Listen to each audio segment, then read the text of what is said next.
From the Toronto Star, I'm Raju Mudhar, and this matters.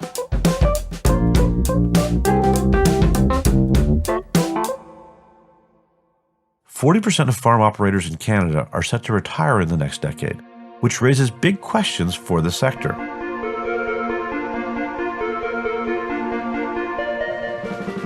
We don't often think a lot about where our food comes from, but for agricultural business in Canada, this exodus could have a deep impact on production, and an influx of workers is needed to make sure the sector remains sustainable. A new report says we need to look to immigration to help fill these gaps, but beyond that, we need to start looking at the agricultural business sector more seriously and make it more attractive for workers." Nicholas Keung covers immigration for The Star and joins us to talk about how farmers retiring is a looming problem and what might be done to help fix it.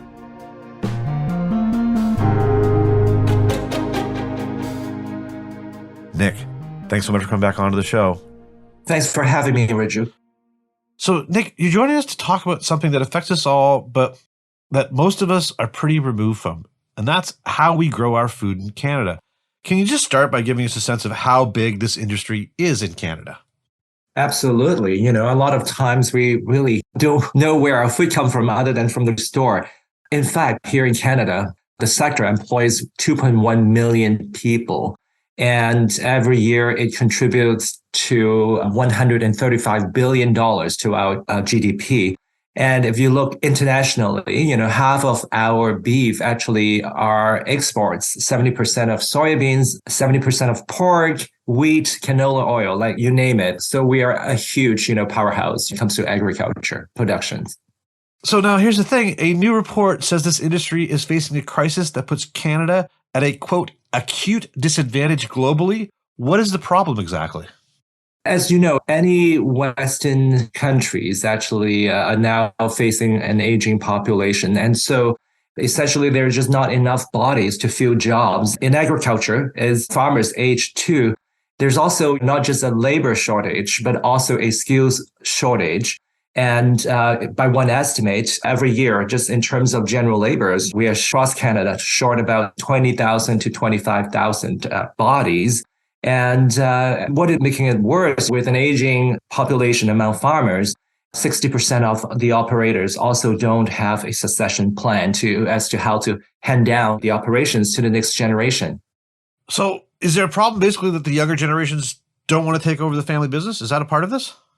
I think there is a general disconnect in the system. One is backbreaking work. I think a lot of people really not interested when we talk about the lower skilled labor jobs within the sector.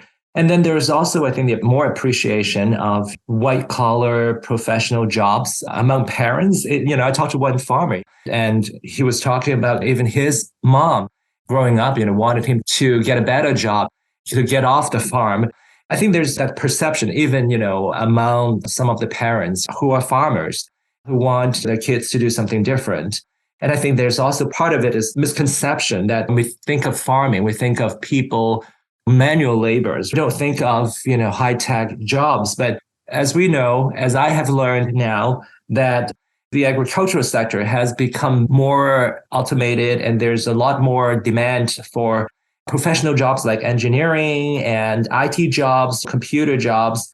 So I think there's both perceptual about what careers and opportunities available in agriculture, as well as the perception of what opportunities are out there. So what did this report suggest that we do to avoid a future where many of our farms just have no real succession plan? So we'll probably just sort of lose them, right? Absolutely. So the report actually made recommendations both for short-term, medium-term, and long-term solutions. In the short run, they're recommending trying to fill the skills and labor shortage through immigration. And there are two main recommendations. One is to try to bring in more temporary foreign workers, but those primarily to fill lower skilled jobs. And at the same time, because now we have so many greenhouses and we know we're talking about year-round operations. It's not just bringing in people for the harvest season, right? We need workers year-round. So one of the recommendations is to provide access to permanent residence for some of the low-skilled workers who actually have farming experience that Canada needs. to let them stay in Canada year round and permanently.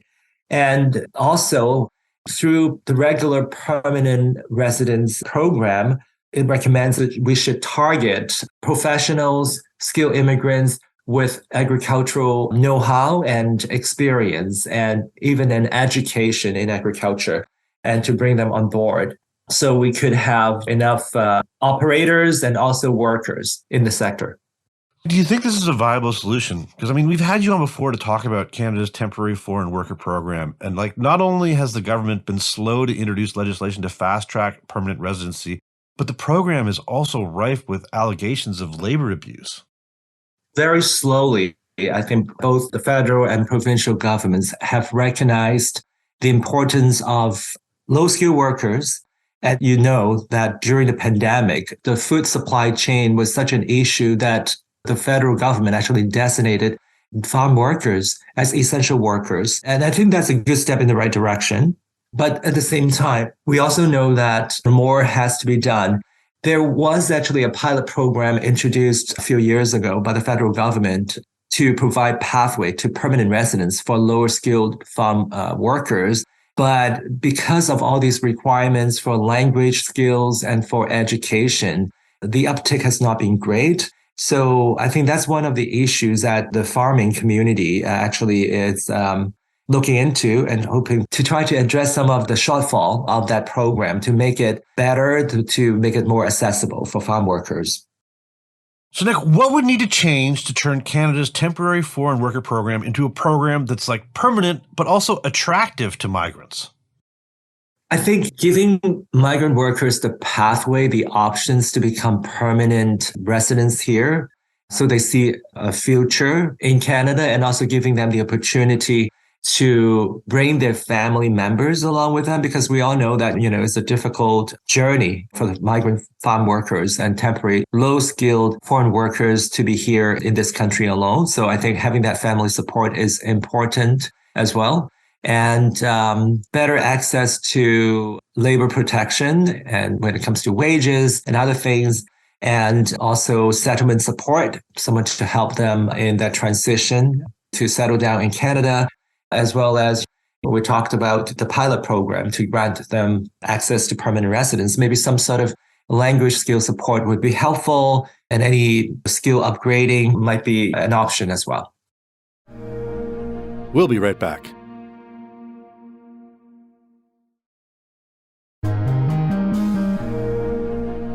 So, Nick, what other solutions does the report suggest?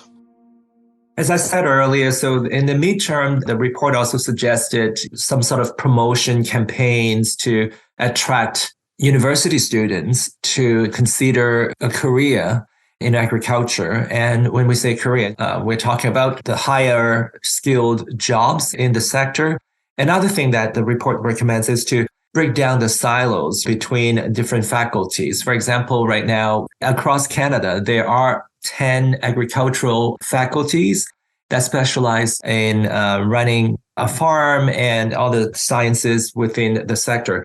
But for other faculties, for example, engineering faculty, they focus so much on engineering. They don't look specifically into engineering in automation, for example, in the agricultural sector.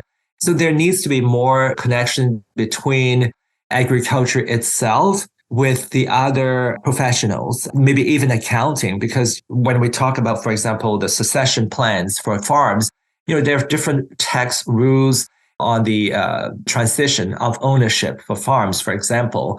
So there's more can be done in that regards to connect to, one, consider agriculture as a career, and two is to connect the sector with the other professions within the sector. So there's more communication in terms of the needs of the sector and support that the sector requires. So that was one of the things I learned from your story is the fact that there's no full-time MBA program among Canada's top business schools that has sort of elective courses in agribusiness. That blows my mind. Like when you say it's $100 billion business in this country, there's money there, there's business there. Now, the thing is here, Canada is not the only country facing this problem.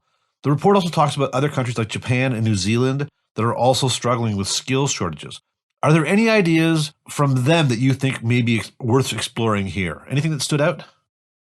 Yeah. For example, in Japan, they actually provide some sort of income support and investments, a startup for people interested in establishing new farms. And they also, in other countries, they actually have in some university hubs, they would have advisory services available, and even in some cases, for governments to provide those advisory services to help farms to share research, to provide internships, and do a lot of different innovative pilots, research projects to find the most efficient ways of production and highest yielding crops and seeds and things like that when it comes to research in R&D, especially research and development. So one question I have is whether farmers who've been in this business, some for generations, would actually want to hand over their businesses. Now, you talked to some farmers about succession, right? What did they have to sort of say about some of the challenges of sort of wanting to sort of pass on their farm to their families? So one of the issues I alluded to earlier was even the parents, they know about how tough this business is, right? Because there's the issues about climate change and other challenges. So some of the parents, yes, they would love to pass on the farms from their grandparents to their grandchildren. But they also, I think, at the back of their mind, there's this concern about they want a better life for their kids, for their grandchildren. And the other problem is when you don't really have an immigrant population that doesn't really have the capacity, the capability to take over these farms. So what's the purpose of taking over the farms when they don't know how to produce, right? So there's this challenge of securing potential successors, whether it's from within the family or from within the larger population.